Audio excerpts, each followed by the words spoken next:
So now we'll turn to our first presenter, and I'd like to welcome Jen Williams of the Property Council of Australia. So thank you and welcome, Jen. I'm really pleased that you could join us today. Thanks, Commissioner. Before you present, could I please ask you to provide your name and affiliation for the purpose of the public record? Certainly. It's Jen Williams. I'm Deputy Executive Director for the Property Council here in Queensland. Thanks, Jen. So I'd like to continue. So I wanted to start by thanking you, Commissioner, for allowing us to present here today and for undertaking this inquiry. For those who aren't aware, the Property Council is the lead advocate for the property industry in Australia. Here in Queensland, we have approximately 360 member companies. We're a not-for-profit. Our members are across the spectrum of the property industry, so assets like commercial, retail, industrial, residential, health, education, the whole spectrum are our members. So given that, just want to preface my comments by saying I am not an expert in SDA, and it is a very small percentage of the development that our members undertake. But we do believe that everybody should have access to safe, affordable and fit-for-purpose housing, so we think it's important to be part of this conversation. In saying that, our interest then, of course, is in the specialist disability accommodation section of your report and your investigation, and so I'll focus only on that in my comments. Your draft report notes the demand for SDA and highlights that there is unmet demand in various locations across the state. This is an issue that we are aware of. So the Property Council worked closely with Brisbane City Council a couple of years ago, along with key stakeholders who are members of ours and members of the Disability Support Network, to develop Brisbane's Universal Housing Design Incentive to assist not only in delivering SDA, but also just to create more accessible accommodation across the Brisbane local government area. So that's something that has been championed across the country now. So other local governments are looking at that as well as a great example of how to draw attention to and help stimulate development in that area. So I'd encourage the Commission to potentially have a chat to Brisbane City Council as well about the take-up of that and what any barriers may be. So turning to the inquiry at hand then, from the industry's point of view and as per our submission, there are a range of issues and barriers for the property industry in developing SDA. And forgive me if I double up along the way here, there are a lot of interrelated kind of issues. So to begin with, of course, the property industry, before they commit to a new development, they really need to understand what the demand is out there. I mean, they are businesses, they're operating for profit, so they're not going to develop if there is no demand for a certain housing typology. And as the report notes, there is limited available information out there about where the demand is and for what type of housing as well. So for our members, they are the bigger developers, so they do develop at scale. So for them, it might make sense if they're already undertaking a development to add a component of SDA to it. But in the current environment where they don't have a clear understanding of what the demand is in a particular area, that makes it really difficult for them to then make the decision to do that in the early stages. It brings me to my next point, which is about education of the property industry and SDA. I think very few developers would actually know about SDA. There is information available if you are looking for it, but it is not readily available and provided to the development industry. So things like what are the different levels of design categories, how the industry goes about meeting the design criteria, what is the process and approval from the NDIA, so that once there is an awareness that SDA exists, whether it's real or perceived, there is a barrier from the level of regulation involved in meeting the requirements. Also, the report notes that the value, as something that we raised as well, is that valuers and the certification process. So the industry needs education not just in terms of the developers, but also for those associated with development who will be providing their specialist knowledge to the industry. So valuers are a key one. For example, if you've got two side-by-side townhouses or apartments, one has been fitted out to meet SDA requirements and the other one has not. There's a significant cost impost in delivering that SDA. So the valuers need to understand that and not value them in the same way, which would then brings me to my next point about finances. So development typically is not undertaken on a speculative basis. So there's typically a pre-commitment to a development before a developer undertakes it. So for example, an apartment building, there would need to be, depending on the financier, between say 40 and 60% of apartments would have to be pre-committed before the developer can get finance from the bank to proceed. One of the challenges with the SDA is that developers cannot get a pre-commitment from a potential participant coming into that development because, as you've outlined in your report, they can't get approval until further down the track. And so the developer has to speculatively develop the housing in the hope that the person will be able to get the approval and then come in. So it's an incredibly risky business then for the developer. And then, unfortunately, a higher risk also means that there's a need for higher return to balance that risk too, which then can potentially add further costs. And there is a higher cost to delivery of SDA, whether it is through fit outs within the housing or, as noted, with different driveways or servicing, different elements, or whether it's a carer's accommodation located on site or next door, they all add costs to development. And then as the developer doesn't, or the builder doesn't actually receive payment until the participant is physically in the premises, like that's a long time to be holding costs and then potentially to not have that person be able to move in. So the flexibility and autonomy of the NDIS is one of its greatest benefits, but it also does cause risk on the other end of it for development industry. I've mentioned that there is a range of housing that's required, so obviously there's not just one type of SDA, but knowing what is actually required within there across the spectrum, the quantity and the locations is a huge gap at the moment, and there is a considerable cost to build that. But then there's also the resale of that as well. So, if technology changes or demands change, then potentially somebody is left with a premises that is hard to sell again on the open market. So the SDA, so the NDIS push for multi-residential development more so than single unit housing. It's noted in your report that it is fewer and fewer people are getting approval for single unit housing. That is a challenge as well in the current market, given that COVID has changed people's perceptions of how and where they want to live. So there is a huge demand for house and land product and less demand for multi-residential development. So people want their own kind of patch of dirt. So that kind of makes it difficult as well to co-locate SDA within a development if there's less of it happening. So from our understanding, there's going to be less high-rise, less mid-rise as people turn their attention more towards house and land. So that means that there's less opportunity to potentially put in SDA.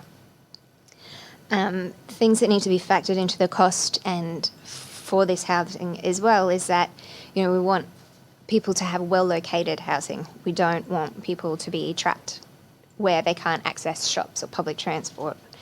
But there is also a premium associated with being within walking distance of shops, schools, public transport, which needs to be considered when assessing how much is available as well for SDA. And you've noted the outback as well in there. I think that that's a very different approach will be required rather than in urban areas. I think that with education and more market information, the property industry will be able to meet the unmet demand within urban areas, whereas in the outback, I think that an intervention will be required in order to deliver it. So I guess it's the market dynamics that you talk to as a potential further area of investigation as well, and so what COVID has actually meant for the property industry and demand for housing, as well as, Queensland's a huge state, so you've got different markets operating within the same state as well, which will affect the ability of the industry to deliver SDA. So I'd say at the moment, those developers who are building SDA product tend to have a personal connection with somebody with a disability or who's had an experience in trying to find appropriate accommodation and hasn't been able to. And so that's what's driven them to go down that pathway. I think beyond people with that personal connection, there is very limited knowledge of SDA and what would be required to meet the thresholds and the regulatory framework around it to deliver that housing. So I guess ultimately, we want the right outcomes for the participants in the NDIS, but it also has to, for the industry to be involved more so, it has to make sense and deliver some form of profit, or ultimately it's just going to be those people still who have a personal connection who are delivering like small levels of housing. Really information on the demand and their education on the requirements, as well as the resolution of the financial barriers up front would be the key ones from our end. And so as we've seen with Brisbane City Council, incentives and commitments from all levels of government, whether it's council planning levers and infrastructure charges and rates, or state levels of taxation, or the federal government getting involved as well. There are lots of different levers that could be pulled to quickly boost the supply, but with the current information available that's out there at the moment, if we do more of the same, I don't think we will see a significant increase as needed. That's it. Thank you. Thanks very much. So obviously accommodation is an area that we delve into in quite a lot of detail in our draft report. We've actually allocated it a full chapter. So Jen, you made the comments around the limited knowledge of SDA and perhaps some misunderstanding or perhaps not full appreciation of the regulatory framework. And I take from your comments that if we continue on the path that we are on, that issue is not going to be addressed. So how can we best, respond to the issue around the lack of information and understanding of the regulatory process? Yeah, sure. So at present, it would seem that the onus is more on the participants and the disability support networks to then engage with their industry networks to then help to deliver the housing. Whereas if we were to look at it a bit the other way and essentially partnering with the likes of the Property Council even or local governments, then we could boost that awareness across the property industry of what's out there. So the challenge is, I guess, that there is no one size fits all, and residential is doing quite well at the moment as a result of interstate migration through COVID, and there's demands for land supply. There's restraints on land supply at the moment, so people are having trouble unlocking further land. So people are pretty focused on just doing what they can within the current, the broader, the ordinary market that's out there. So they're not looking at new or different things that they could potentially be doing, which is what would happen in a quieter market. So I think the education component would definitely need to involve organisations like the Property Council, the Urban Development Institute, the Master Builders, the Housing Industry Association, and getting them to feed through to their members what is actually available out there, what they need to do, what the demand is, and how they can fit in. Running industry workshops about, it may look big and scary having to tick off on all of these requirements, but there are people who can help you with it. Or this is a one-stop shop that you could go to that can assist you in ticking off all of the things that you need to do. And so is the Property Council undertaking some of those activities already, Jen? So we have in our we publish a fortnightly e-newsletter, for example, and we quite often publish information in there about any news or updates, but we haven't as such provided, there's no kind of regular communique about, well, this is what you need to do, or these are some development options that may be available to you. We do quite often run industry events that look at the market, and things like SDA are discussed in there, but it's not a sole focus. As I mentioned earlier, our members are large-scale developers, and so for them this would be a very small component of the work that they are doing.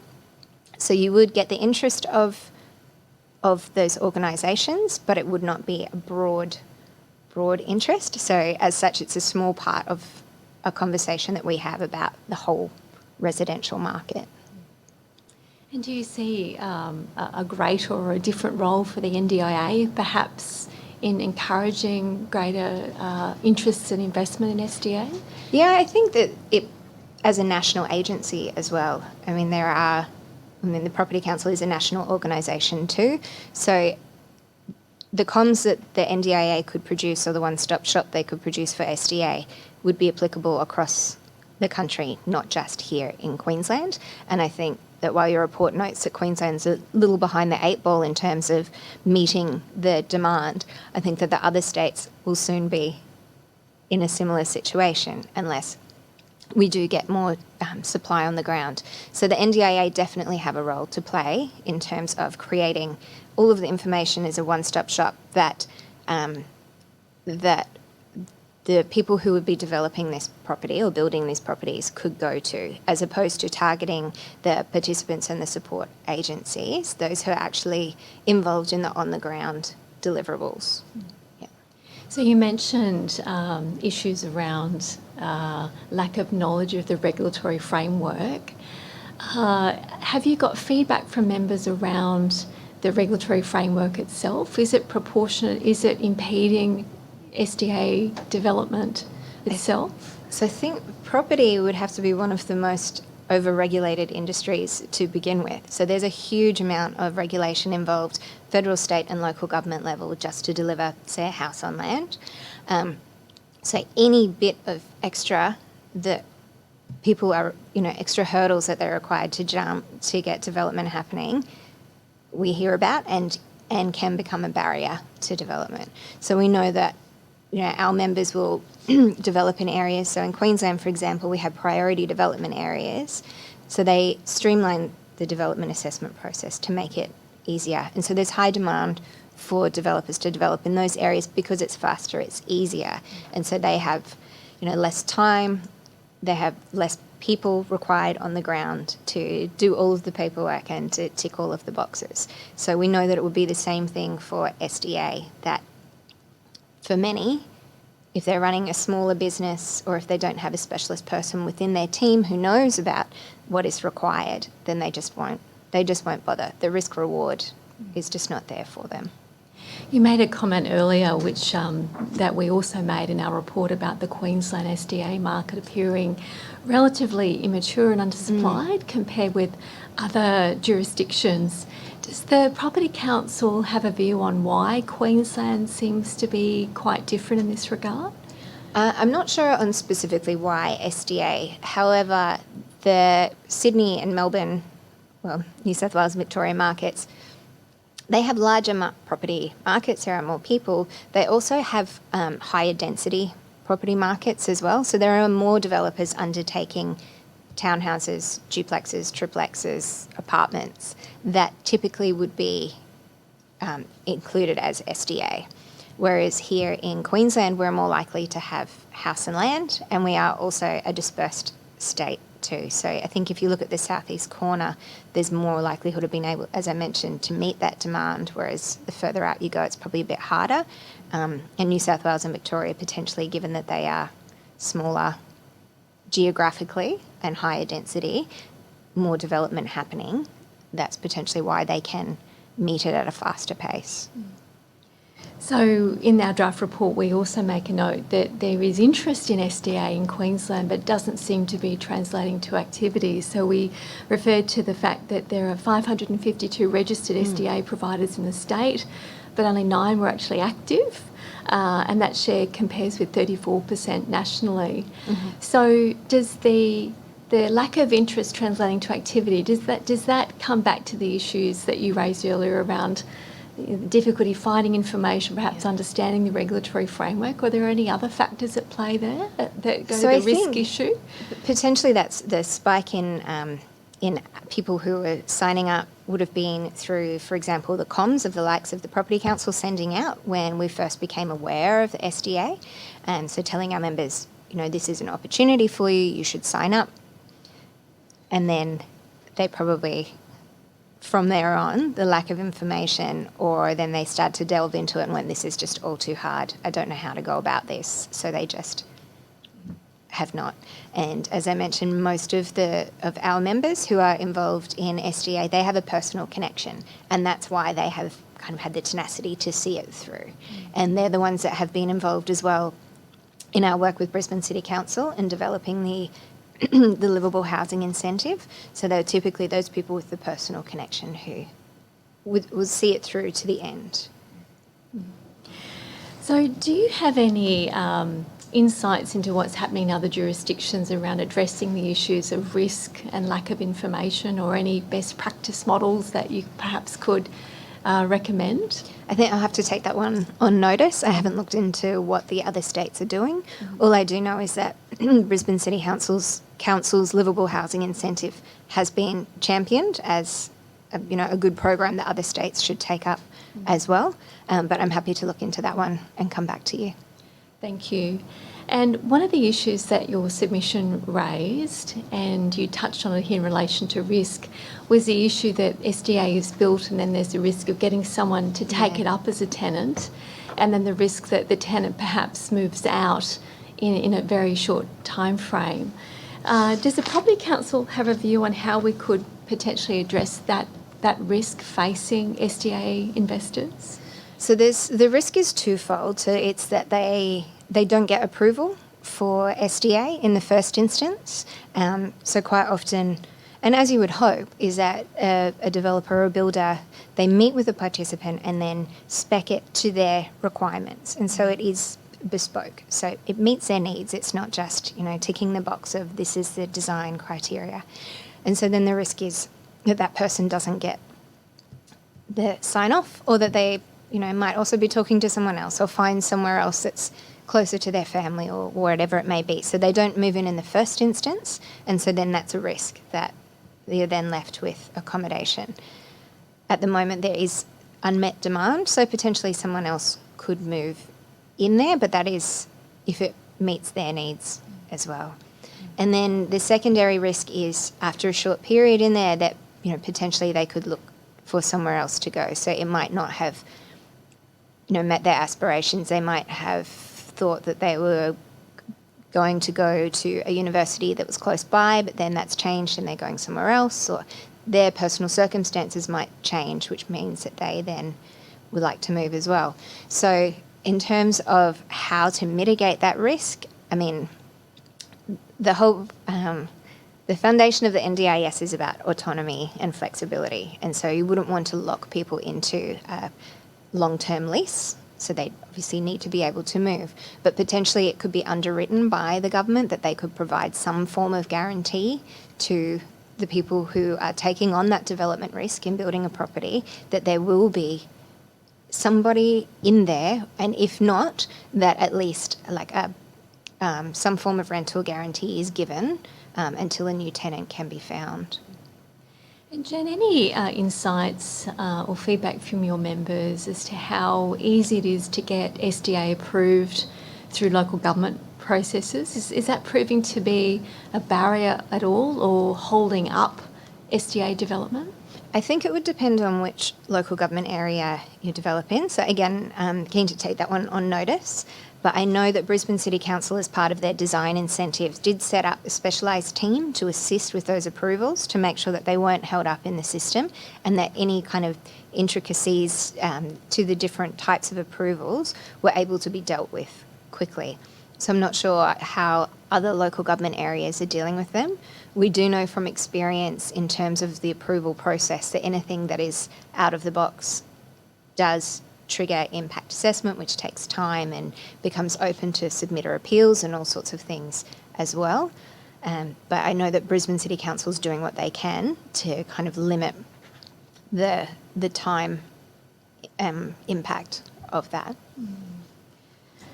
And you mentioned the cost of developing SDA, and you mentioned that SDA needs to be bespoke or meet the needs of participants. Can you talk to us a little bit more around the additional costs of developing SDA compared with other forms of accommodation? Yeah, so it really does depend on the requirements of the participant coming in, and as you know, there's 5 different kind of levels of design that are required. But at its simplest, if you were to require, say, 2 basement car parks as opposed to 1, so that's an extra circa $30,000 for a basement car park. So it's a significant cost impost to deliver that. There are other things as well that can't be achieved on all sites. Obviously, with gradients and things on sloping sites, Brisbane's a very hilly city. It makes it difficult, somewhere like Paddington. But other things to consider as well are things like grab rails in bathrooms. If we've got plywood between the walls to help support them, that then changes the fire rating of that. So potentially you've got flow-on impacts. It's not just like the upfront cost of putting things in early. We have started to do a bit of work in terms of quantifying the costs of livable housing design. So as part of the National Construction Code, through their review, we've actually asked the feds to undertake a comprehensive regulatory impact statement on what the costs are of meeting the different criteria, because there is limited information in the public sphere about what the true cost is. And I think it would depend, as I mentioned, on which level of design you're seeking. If you're putting in hoists, if you're putting in just grab rails, if it's wider corridors, whatever it may be, there is a significant cost impost if it's, I think, towards the higher needs end. Some things can be done quite simply and cheaply, but not all things. So I don't have an actual dollar figure, but it does add a substantial cost to a project. What we found when we looked at the data on SDA was that we do see evidence of shortages of SDA even in the southeast corner of Queensland, and that was quite interesting, given that most of the evidence of thin markets is, of course, in regional and remote parts of the state. Do you have any insights into the regional distribution and supply story in relation to SDA, or what might be behind that? So outside of SEQ, are you saying? Why or we're why seeing is it shortages in SEQ, perhaps even more acute than what we're seeing in some parts of regional Queensland? So, there could be a range of reasons for it, one of which could be the rental market at the moment is incredibly tight. So on the Gold Coast, for example, it's at 0.1% vacancy on the southern end. So any form of housing that's available is being snapped up incredibly quickly. So there is, there's every chance that people who don't have a disability are living in housing that would be suitable for someone on the SDA. There's also concern across the southeast corner about the local government planning schemes and how difficult it is to develop certain typologies. So typologies that would probably be most suited or most typical for SDA are incredibly hard to get approval for. So Brisbane City Council, for example, has just reversed we call it the townhouse ban. They're not allowing townhouses in low density areas anymore. So that makes it harder to deliver housing that would potentially be available for people SDA in those types of areas. And because then there's a shortage, there becomes a premium, so they can just be sold on the market. So, I mean, it's an easier thing for a developer to do, to just build like for like and then sell them on, particularly when there is demand for it in a quieter market potentially, as I mentioned earlier. That's when they could be looking at new development options. So I think SEQ is quite tight at the moment across the board, across all housing types, and so it doesn't really surprise me that SDA is also being affected by that supply shortage. Look, thanks, Jen. Obviously, accommodation has a number of complex issues, and we really appreciate your oral submission today. And I'd like to thank the Property Council for the 2 submissions provided to the inquiry to date, first on the issues paper and the second one on our draft report. So thank you. We look forward to following up again with you on some of those other issues that we discussed this morning. So thanks again, Jen. So we might take a short break before we come back for our second presentation at 10:15. So we'll be back shortly.